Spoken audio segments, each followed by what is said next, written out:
They know now, but it was tough for me, you know, having to look at it and be like, yo, that's fucked up. Like, that's not, you know what I'm saying? That's not her. Like, it was very damaging for our friendships, not mine, yours, for Joe and I.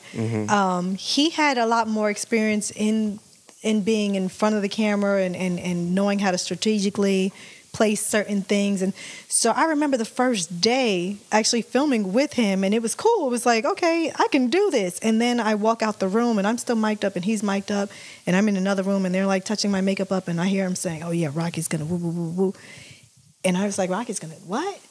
So I'm like, what the fuck is Joe talking about? And he was kind of producing the show in his own way for it to kind of come out the way it did, but I didn't understand. I'm like, you're my friend, you're not supposed to do that. And he's like, shut up, Rock, it's TV. So it was a lot. I didn't understand the dynamics of the show. I didn't understand. What I really didn't understand was, you know, everyone say, oh, don't do that show, it's just full of drama. And I'm like, oh, well, they can't edit anything I don't say. And, you know, the things I said and the things I did, I really did do.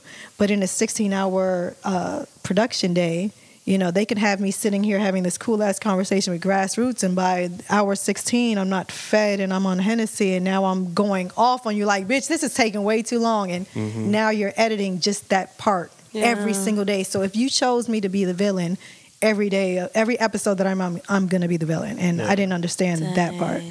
That's crazy. I can't lie. I don't watch any of that. You shouldn't. You save brain cells. Congratulations. Have some antioxidants.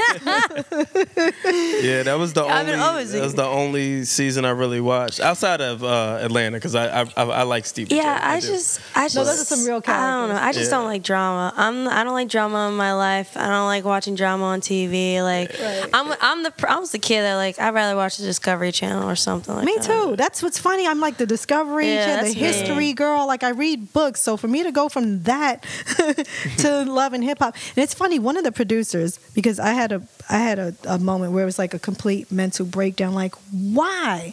How does this happen? How is this happening to me?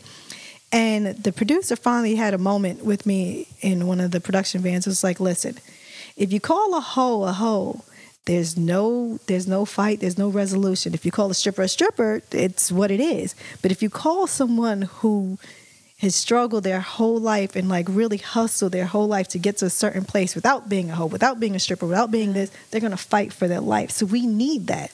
So I was like, okay, so you find the sacrificial lamb out of everyone who's going to go crazy if you call them a hoe. And yeah, basically. So I was like, okay, so you guys are playing God and this is the Hunger Games. And okay. Yeah. Pretty much. Yeah.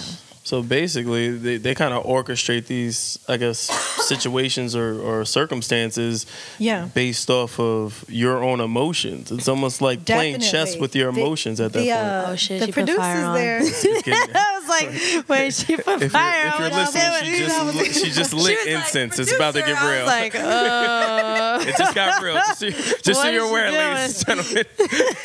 No, the producers, the room full of producers are like, some are like media trained and some are like psychologists in a sense.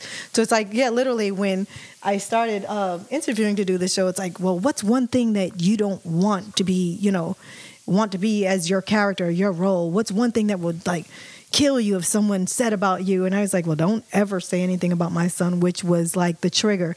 Every single time. That's something people don't know, that I can't even tell you how many times we were shooting a scene and they wanted me to jump up and slap a bitch and go crazy. And I wouldn't, and the producer would pull the person out and they'll come back and like, yeah, so your son. And now I'm going ape shit.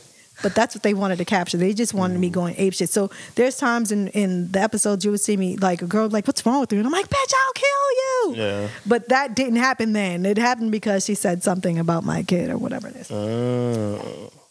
Damn. Yeah, it's that chopped and screwed. It literally is the Hunger Games. Chopped and screwed shit, man. It is. So I have to take responsibility for my actions but I still say to this day I'm justified, and if they played the full, the entire footage that they have, they're like, oh, okay, she's not crazy. Oh, she's not 7. Like, I would have killed that person too. I would have went, yeah. And for the record, no one, the entire season, all 15 episodes, put their hands on me. Not one person. Just want to. Oh, so you had no hair grab, I did have a drink poured in my face. I did. Yeah. And was smashed in my face, which is really funny because the whole makeup team and everyone who did our makeup the next day was just like, she's really sorry. She didn't mean for the cup to fly out her hand too. So it was like, no, fuck that. Like the cup smacked me in my face.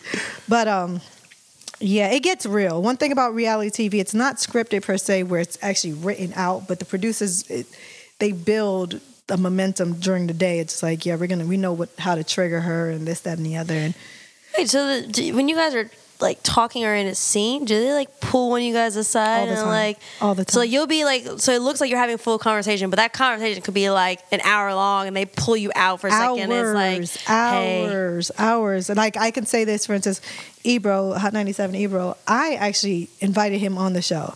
And it was funny because from Mona to every other producer on the show, it's like, if he doesn't show up, that's a $45,000 production day that you just ruined because we've been asking him to come on the show and he won't come on the show. I'm like, he's coming on the show. Mm-hmm. And lo and behold, he walked in the rest. I'm like, that's my man, 40 grand. So the premise of me inviting him is like, I need you after I've been going through hell with all these others, right? I need you to really let people know that I put down the work. Like I've been on the scene for a minute. And it was cool. And we're filming, and he's like, yeah, Rocky's, has a resume, blah, blah, blah. And then you hear Mona, hey, bro. And then he's gone for a minute, and he comes back, and he has a whole new demeanor. I'm like, what?